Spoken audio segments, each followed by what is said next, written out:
Prosecutors in Italy have opened a manslaughter investigation into the deaths of at least 6 people in an avalanche at a luxury hotel. They're examining whether the weather threat was taken seriously enough. 9 people have been pulled out alive, including 4 children, as Anne Barker reports. It's dangerous, cold and painstakingly slow work.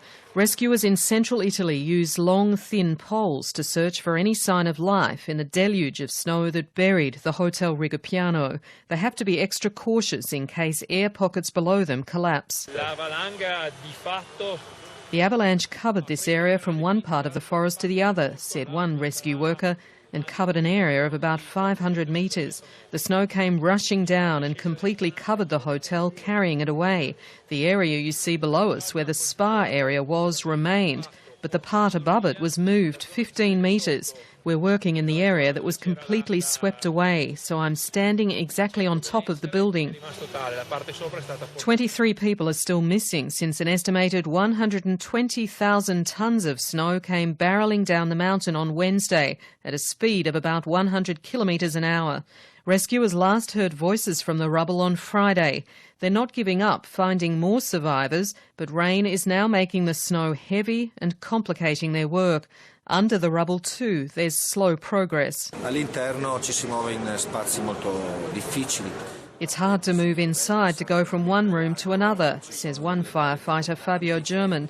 There are supporting walls and no doors, or most of the time they can't be reached. So we have to dig some holes in the wall almost by hand to be able to go from one room to the other and to inspect the whole structure. It was very big and it's a significant effort. Amid the devastation, though, comes stories of amazing survival. 9 people have been pulled alive from the debris, among them 4 children. One man, Luigi Valianti, tells how his friend, now in hospital, was trapped for days in a tiny dark space with his girlfriend and 2 others. He survived by eating dirty snow. Loro erano in 3. They were 3, essentially him, his girlfriend and another girl, he told me, and another man who was slightly further away. It was a little cold, obviously. During the night they felt the cold, but also in the day because it was always dark. Until the mobile phones had no battery left, they could see each other. One woman was in the hotel billiard room when the avalanche hit, says her father, Gaetano Bronzi.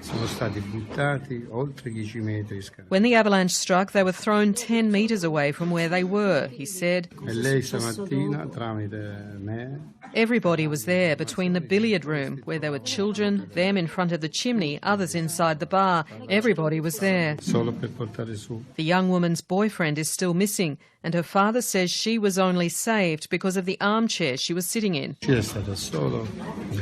If she survived, it was just thanks to the armchair. A beam could have squashed her.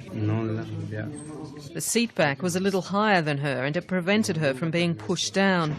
Italian prosecutors have now opened a manslaughter investigation to examine whether the avalanche threat was taken seriously enough, given the heavy snowfall and a series of earthquakes in the hours before. Anne Barker reporting.